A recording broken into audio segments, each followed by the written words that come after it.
존경하는 경기도민 여러분, 12구 참사 이후 우리는 비통한 나날들을 보내고 있습니다. 우리 도민과 국민의 생명과 안전을 지켜드리지 못해 대한민국 공직자의 한 사람으로서 부끄러움을 느낍니다. 다시 한번 이 자리에서 희생자 가족 여러분께 깊은 위로와 사과의 말씀을 드립니다. 이번 참사로 38분의 경기도민께서 희생되셨습니다. 경기도는 11월 5일로 국가 애도기간이 끝난 후에도 9일 밤늦게까지 총 열흘 동안 합동 분향소를 운영했습니다. 앞으로도 경기도청 홈페이지 온라인 추모관은 계속 운영하겠습니다. 경기도청 1층에 마련된 합동 분향소에서는 두 분의 희생자 영정을 모셨습니다. 막을 수 있는 사고였다. 국가의 책임이다. 장례 기간이 실제로 하루뿐이었다. 한 어머님의 말씀이 한없이 무겁게 느껴졌습니다. 또 한 분은 3년 전 아버지를 위해 골수 이식을 해주었던 장한 딸이었습니다. 내가 돈 벌어 효도할게.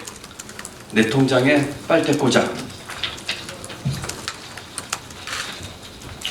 그 딸이 아버지 생일에 보낸 편지에 있는 내용입니다.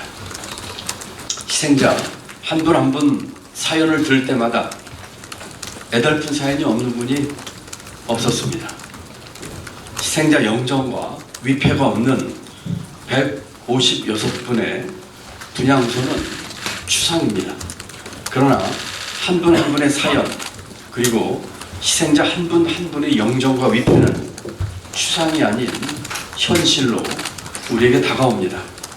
남의 일이 아니라 나의 일처럼 느끼는 생생한 아픔이자 공감입니다. 외국인 희생자가 26분이나 있었습니다. 대한민국의 참사일 뿐 아니라 국제적 사건이기도 했습니다. 외신은 국가 리더십의 부재와 위기관리 시스템의 실패를 지적하고 있습니다. 결과적으로 이번 참사는 대한민국 국격에 관한 문제입니다. 세계 10대 경제 대국에서 세계 10대 경제 대국이라는 대한민국에서 이런 참사가 일어났다는 것이 그저 참담할 따름입니다. 이런 비극이 다시는 발생하지 않도록 하는 것이 희생자, 부상자, 가족분들 그리고 도민에 대한 우리의 의무라 생각합니다. 경기도가 앞장서겠습니다.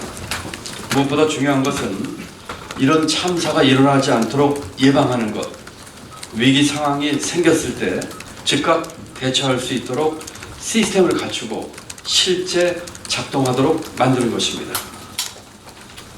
공직사회는 관료적인 발상을 벗어나지 못하고 있다는 솔직한 고백부터 하지 않을 수 없습니다.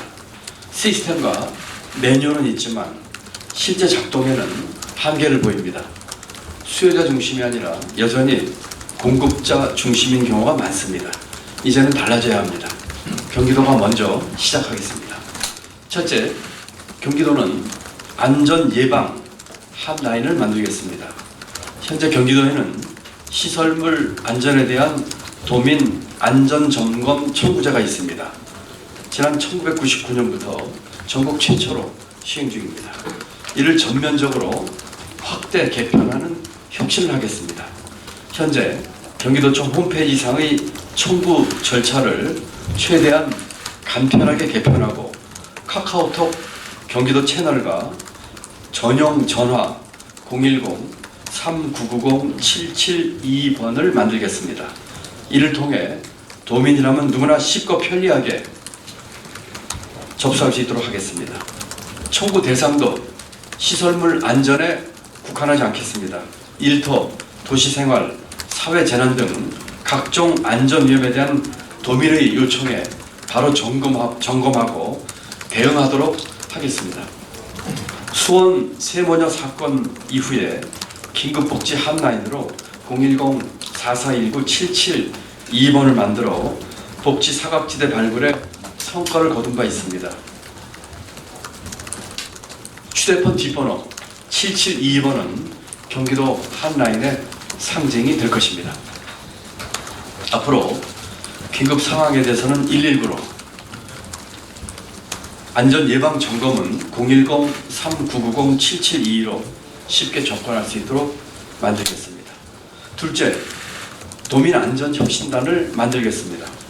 도민안전혁신단은 전문 지식과 지역 정보를 활용하여 공공안전관리에 대한 평가 분석, 실사구시 정책 방안 도출, 나아가 중장기 비전과 근본적인 대안 마련 등 도민안전 시스템 혁신에 주도적 역할을 하게 될 것입니다.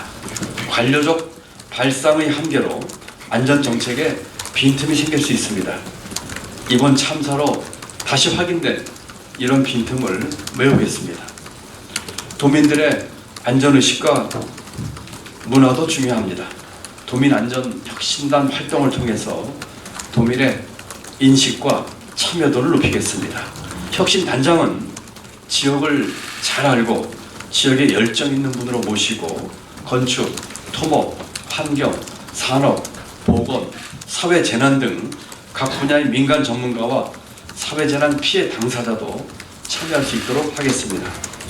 셋째, ICT 기반 스마트 안전관리를 강화하겠습니다. 얼마 전 경북 봉화에서 극적으로 구조된 매몰 광부 중 한 분이 사고 전날 안전점검을 나와서 옷에 흙먼지 하나 묻히지 않고 돌아갔다는 말씀을 하셨습니다. 현장을 찾아 두들겨보고 손에 흙을 묻히는 안전점검과 함께 ICT 기반, 기술 기반 원격 안전점검을 병행하겠습니다. 예를 들어 붕괴 위험성이 있는 옹벽이나 축대에 IoT 센서를 설치해 기울기, 균열, 배불림 현상, 진동 등을 실시간으로 감지하면서 안전점검을 실시하도록 하겠습니다.